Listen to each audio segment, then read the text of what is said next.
Good morning. How you doing? Videoing today from the vast Mooney homeschooling library at Mooney Home. The last time we talked about an introduction to the Bible. Today we begin by talking about the Torah, the Old Testament introduction to the Torah. The Torah is the first 5 books of the Bible: Genesis, Exodus, Leviticus, Numbers, Deuteronomy. The Torah. Sometimes you might hear Torah replaced with the word Pentateuch. Pentateuch, again, same thing. First 5 books of the Bible. Pentateuch, Torah, same idea. Torah means law or instruction, typically in the Bible. So most Christians hear law immediately, and the unfortunate aspect of that is that not all of the the Torah is law. A vast, almost 99% of Genesis, if not 100% of it, is a pure drama and novel and stories and epics. There are lots of narratives in Exodus and Numbers as well. Leviticus and Deuteronomy are preeminently legislation, but even Deuteronomy is shaped more like a treaty rather than just raw law. The brief outline of the book with regard to the story here in the notes is Genesis is the story of both the creation of the world and the patriarchs of Israel. Exodus is the story of God's delivery of Israel out of bondage to Egypt through Moses. Leviticus is a continuation of the giving of the law begun in Exodus chapter 20 and through verse 40. Chapter 40 rather. Numbers is the story of the unfaithful first generation of Israel's wanderings in the wilderness. And Deuteronomy is the preparation for the promised land. And these books, again, are also known as the Pentateuch. In Genesis, we get a broad outline. 1 through 3 is creation and fall story. 4 through 11 is what we call the primeval history. And then 12 through 50 is the patriarchal history, or the patriarchal narratives, history of the patriarchs of Israel. The patriarch is a father of Israel. So Abraham, Isaac, and Jacob are thought to be the patriarchs. And the creation story is a unique story in the ancient Near East in a couple of different ways. Most ancient Near Eastern creation narratives have multiple gods, many gods fighting. At the end of that fight, the god who wins, the god who is dominant over the other gods, typically carves the other gods in two and makes the planets and human beings and things like that out of them. And then sits enthroned over everything that he's dominated.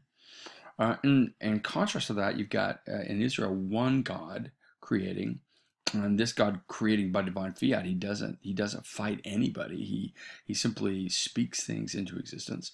That would have been a very radical and maybe even audacious thing to claim, that somehow or another Israel's God had no need to fight anyone. Maybe perhaps there wasn't even anyone worth fighting, bothering with.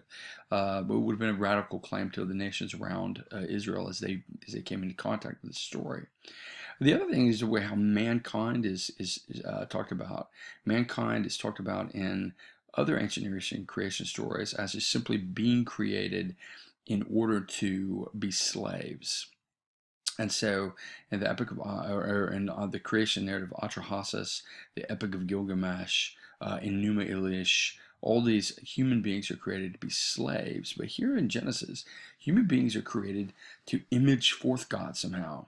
And they're placed in this garden, which seems to be like a temple, or, in fact, in the Old Testament world, this is one thing to remember, a little mantra. A garden is a mountain, is a tabernacle, is a temple. All these are places where deities would manifest themselves physically or communicate with humans.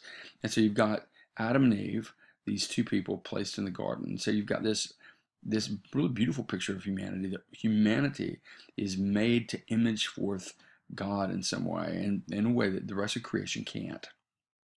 And they're there also to reign and rule in some very real way over the world, and have dominion, and they're there to serve and to work and press the boundaries of the garden outward, to multiply and fill the earth. The idea, though, gets skewed at Genesis chapter 3 when Eve and Adam buckle to the logic of this serpent that seems to be able to approach them and talk to them without either party freaking out. And so the serpent speaks to Adam and Eve. They decide to follow the serpent's advice, which is to subvert God's command to not eat of the tree of the knowledge of good and evil. They go ahead and they do that, and in fact, it becomes the thing that gets them ejected from the garden. Now, from this point on in the narrative, all humanity now is born outside the temple, outside of this temple precinct where God is preeminently present.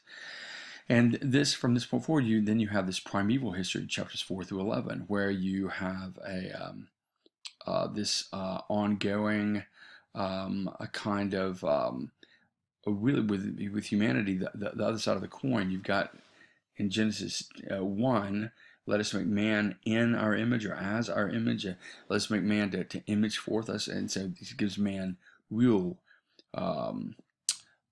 value, inherent value. But now you've got also the unfortunate reality of mankind also somehow or another perceiving themselves to be competing with God for deity status.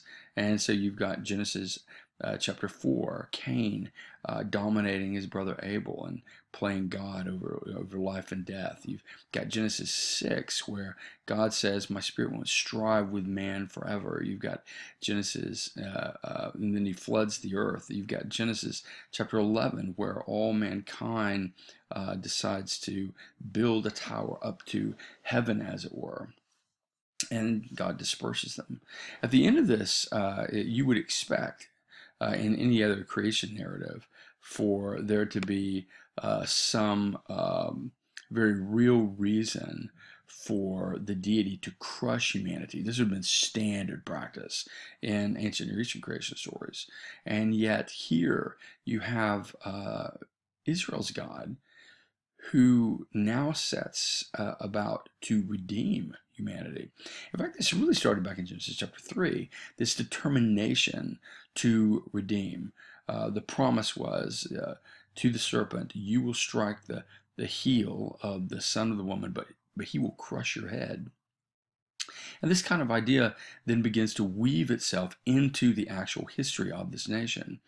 The history of Israel then begins to, at the moment of promise. Genesis chapter 12, Abraham is pulled from Ur of the Chaldeans. He's given a promise. He's promised land. He's promised greatness. He's promised posterity, lots of kids. And he's promised that he will be a blessing, and that his seed will be a blessing to all the nations, all the families of the earth. And from this point forward, you have a promise not just to this particular national group, this particular racial group, but seemingly to the ends of the earth. And this kind of promise begins to weave its way through the narratives that you see God sustaining a covenant line. So with Abraham, Abraham has two sons, Isaac and Ishmael. Ishmael is in fact the son that God did not promise Isaac. He and Sarah, his wife, decided that if they were going to have a kid, they needed to get it done fast because they were getting older, and so they simply, very common practice during this period of time, as stated in documents like the Mari documents and Nutsi, Mari text and the Nutsi documents, a very standard practice to simply utilize a slave as a concubine in order to bear a child. And well, this didn't go so well. And so from that point forward, you have Ishmael, the son that is not the son of promise, over against Isaac, the son promised by and given to them by God. And so this starts also this trait of really subversive cultural trait of the younger brother always seemingly owning the older brother. I mean, he's really not owning in the literal sense, but metaphorical sense. And from Isaac, you have Isaac has Jacob and Esau as sons. Esau is the oldest, Jacob is the youngest, and God sustains his covenant through the youngest. Yet once again, Jacob has 12 sons, and of those 12 sons, the youngest at that time was Joseph, who also became this very much key figure, really interesting figure actually. Abraham, Isaac, and Jacob all are not really impressive guys. Joseph, on the other hand, is exceedingly impressive and ends up sustaining the world. But alongside of that, the covenant line by becoming by God raising him to the level of leader in Egypt, and in Egypt finding a place to bring his family. Of course, this is all consistent with what God tells Abraham back in chapter 12 of Genesis, that his family would go into slavery. And that's, of course, exactly what happens, not in Genesis, but in Exodus. Exodus chapter 1, you've got Joseph's family in Egypt, but now they're in slavery because a new Pharaoh has come to power. And this Pharaoh doesn't really know who Joseph is, in the sense of he doesn't care. He would know the history of it all, but he just doesn't care who he is. And so in 1 through 3, you have Moses' birth, and in Moses' birth, you get his exile, as well as his calling by God. Moses is confronted by God through a burning bush in the wilderness, and is told that God has heard the people's cry for him, and he is now coming to rescue them. One of the most amazing texts in the Old Testament is chapters 4 through 15 of the Exodus.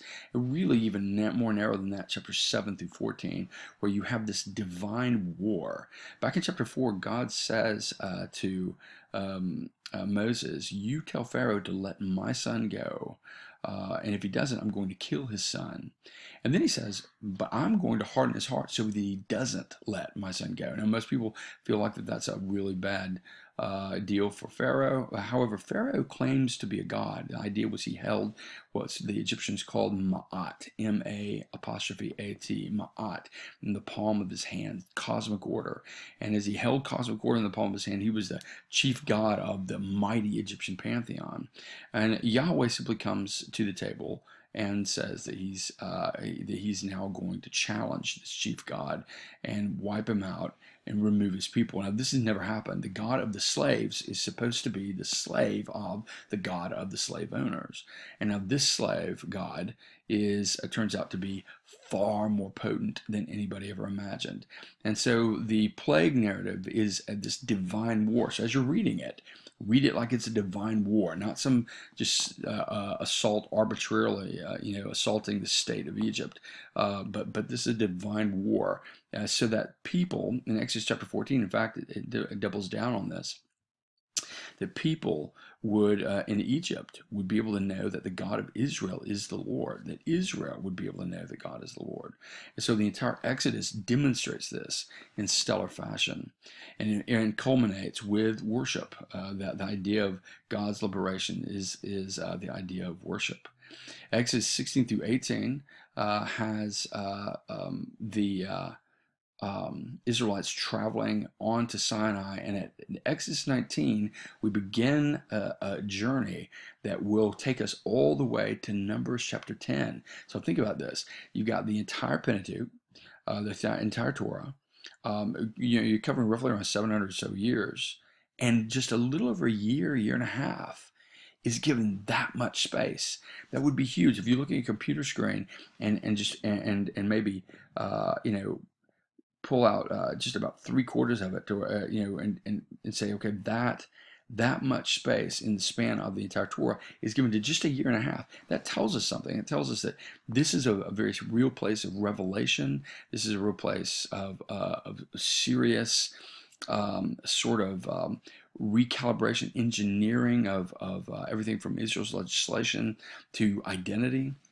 Very, very serious and very, very important place. In fact, I would argue that Genesis was probably written after Exodus, and Exodus is probably the first book written, and then everything else flows out of Sinai. One of the great proofs of this is the idea in Exodus 6, where God says that He did not give His name Yahweh to the fathers, and yet it's pervasively throughout Genesis. I think a sympathetic reading of Genesis is simply that here at Sinai, this is now written down. This is now composed. It was probably oral prior to that, but written now. And it was written here at this very, very important place of Sinai.